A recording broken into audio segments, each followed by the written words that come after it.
So guys, wrestling speed number 34 पर आप सभी का स्वागत है, जहाँ पर हम कोशिश करते हैं कि आपको कुछ ही पलों में रेसलिंग जगत का सारा ही ज्ञान दे दे। तो क्या आप जानते हो कि भले ही कोडी रोड्स अभी हाल ही में रोमन रेंस को हरा कर आए हो, भले ही उन्होंने इस साल बहुत कुछ उखाड़ा हो, बहुत मेन इवेंट्स किए हो, पर शायद डब्ल्यूडब्ल्यूई ने अब तैयारी कर ली है कि कैसे भी करके कोडी के हाथों से उनकी चमचमाती हुई चैंपियनशिप को अब ले लिया जाए। लेकिन कौन होने वाला है कोडी को डिथ्रोन करने वाला, कौन उन्हें हराने वाला है? तो चलिए इस चीज के बारे में आज पता लगा लेते हैं। तो वीडियो को एंड तक पूरा देखना। एंड नाउ आप देख रहे हैं रेसलमैनिक्स एंड सब्सक्राइब करना तो बनता है।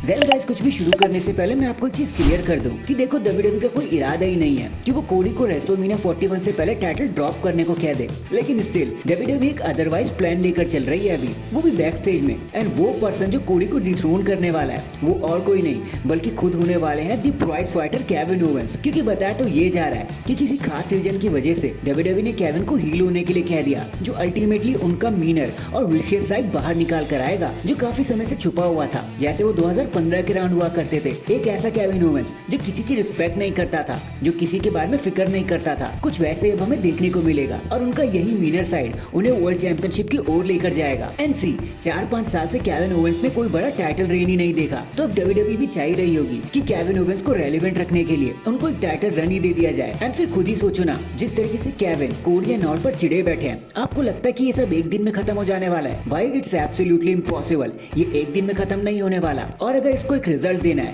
केविन ओवेंस का रिवेंज पूरा करना है, तो कोडी रोड्स को टाइटल अपने हाथ से छोड़ना ही होगा। और ऐसे ही कुछ लिव मॉर्गन के भी टाइम पर हुआ था। भले ही वो चीटर बनी, लेकिन उनका रिवेंज टूर तभी खत्म हुआ जब उन्होंने रियर रिप्ली को हरा दिया। और वैसे ही कुछ केविन के साथ भी हो सकता है। अगर कुछ महीनों बाद या फिर इसी सर्वाइवर सीरीज वर्ल्ड गेम्स में केविन ओवेंस एक नए चैंपियन बन के सामने आ गए, चाहे चीटिंग से ही सही, तो आपको सरप्राइज जरा भी नहीं होना चाहिए। लेकिन क्या आप ऐसा होते हुए देखना चाहोगे? और क्या आप ये बात जानते थे? कमेंट करके जरूर बताना। एंड अगर चैनल पर नए हैं तो चैनल को अभी लाइक एंड सब्सक्राइब कर दो। बाकी मैं मिलता हूँ आपसे किसी और अपडेट के साथ। अब तक के लिए अपना ख्याल रखें और खुश रहें।